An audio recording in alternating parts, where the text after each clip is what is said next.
So this lesson is on multiplying a polynomial by a monomial. And it sounds a little bit hard, but it's really not going to be that difficult. So let's just get right into it.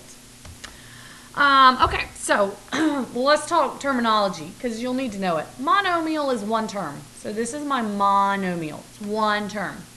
This is my polynomial. Polynomial means more than two terms. And this one actually has 1, 2, 3 terms. So that's all we're doing. We're taking one term on the outside and we're going to distribute it to everything on the inside. So let's do it. All right. Negative 2 times 3 is negative 6. X squared times x squared. Now, the last unit was on all of your laws of exponents. We're going to keep using those laws.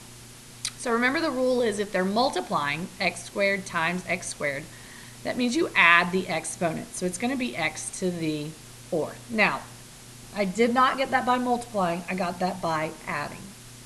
All right, let's do some more. I'm going to do my next one in brown. So again, negative 2, I'm going to distribute it, times a negative 7. Negative 2 times negative 7. Let me just show you. Negative 2. Whoops, you can't see it. Negative 2 times, it's not even on. Negative 2 times negative 7 gives me a positive. And if you get a positive, that means you put a plus. So I'm going to put plus 14. Now, remember, there is no exponent. It's really a 1. So again, when I do x squared times x to the first, it's going to be x to the, and we add them, 2 plus 1 is 3. All right, I'm going to do my last one in blue. So I'm going to do negative 2 times a positive 10. That's a negative 20.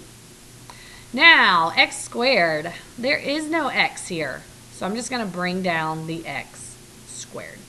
So now you need to look, can I combine any of these? That's what you did in the last 9.1 lesson. Well, this is x to the 4th, this is x to the 3rd, this is x squared. So no, none of these can be combined. That's your final answer. Let's do another one. Okay, so again, I'm going to multiply here. 4 times 3 is 12. There's no d out here, so I'm just going to bring down d squared. 4 times 5 is a positive 20. Again, there's no d here, so I'm just going to bring down d. Now, a couple things. There's really a 1 here, and there's really a 1 here. So let's do this multiplication. So I would do negative 1. Oh, and there's really a 1 here. So I would do negative 1 times 1. That gives me negative 1. And d times d to the 2nd, we add the exponent, so 1 plus 2 is d to the 3rd. Negative 1 times negative 7 is a positive 7. Again, this d has a 1. So when I do d to the 1st times d to the 1st, that is d to the 2nd because I added 1 plus 1 and got 2. Last up, I got negative 1 times 12, which is negative 12. This has no d, so I'm going to bring this d down. Okay, now I want to look and see, can I combine anything? Well, in this one, I can. I can do a d squared with another d squared. So 12 plus 7 is 19. Now when we're adding, we leave the exponent the same. So I'm going to leave it a d squared. I'm going to scribble these out because I used them. A d I can combine with another d. So I would do 20. And then it's a minus 12.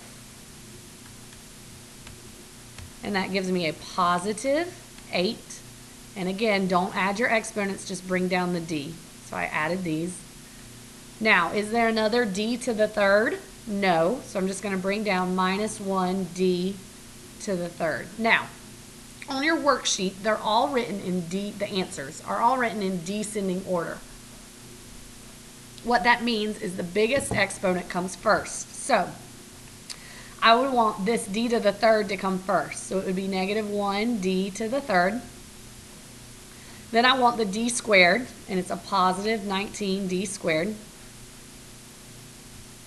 And then it's a positive 8d. And this is probably how it will be on your EOC, the correct way to write Multiple terms is in descending order. So you start with the biggest exponent and then work your way down. Okay, let's try another one. I'm gonna put a 1 here, and a 1 here, and a 1 here, and a 1 here. I'm gonna put 1s as my exponents for all of them that don't have them. All right, so 1 times 1 is 1. Y times y is going to be y to the second because I added 1 plus 1 and got 2. 1 times negative 12 is negative 12. There's no y, so I'm just going to bring this y down. 1 times 1 is 1. Y times y is y squared. 1 times 2 is 2. This does not have a y, so I'm going to bring this y down. And I'm going to bring down that plus 25 at the end. And the last step is to combine. So I can combine a y squared with a y squared. 1 plus 1 is 2. Leave it a y squared because we added. We don't add exponents when we're adding. Have a negative 12 plus 2. That gives me a negative 10. Leave it a y. And then I'd bring down plus 25.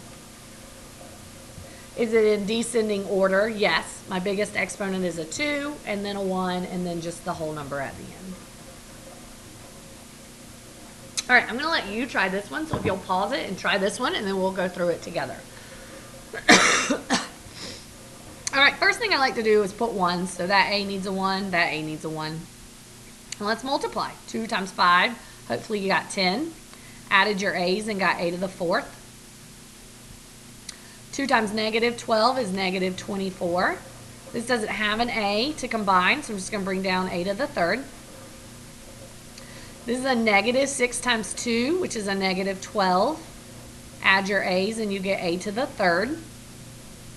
Negative 6 times negative 3, well, a negative times a negative is a positive, and 6 times 3 is 18.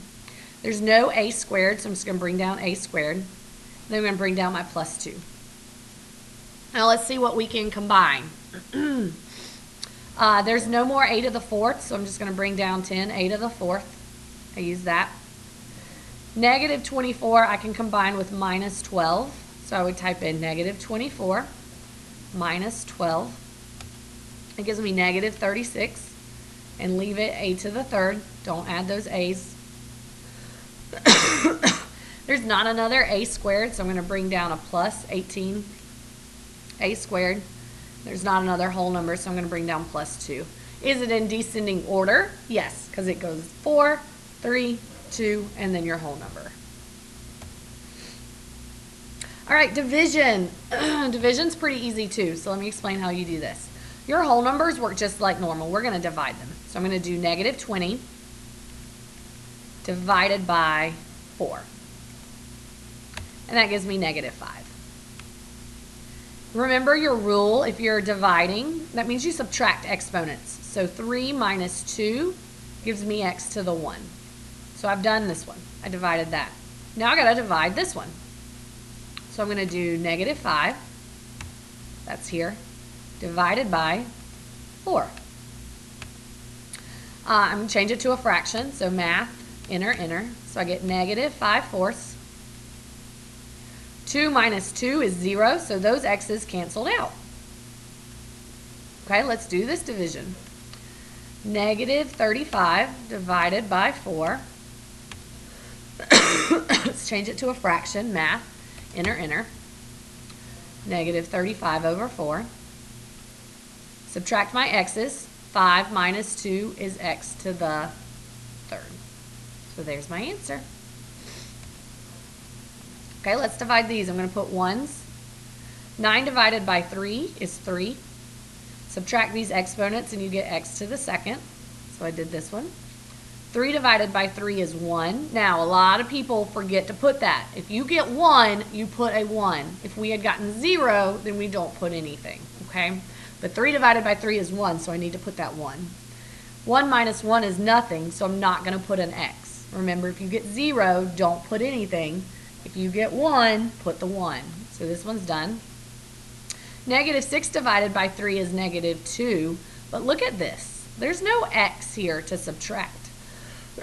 So I'm going to leave that x on the bottom. Okay, I divided my whole numbers and got negative 2. But since there was no x here to subtract, I had to leave that x1 on the bottom. And that's my final answer. Okay, 16 divided by 2 is 8. Subtract your x's and you get x to the third. 4 divided by 2 is 2. Subtract your x's and you get x to the first. Negative 12 divided by 2 is negative 6. Subtract your x's and you get nothing, so don't write an x. And that's your answer.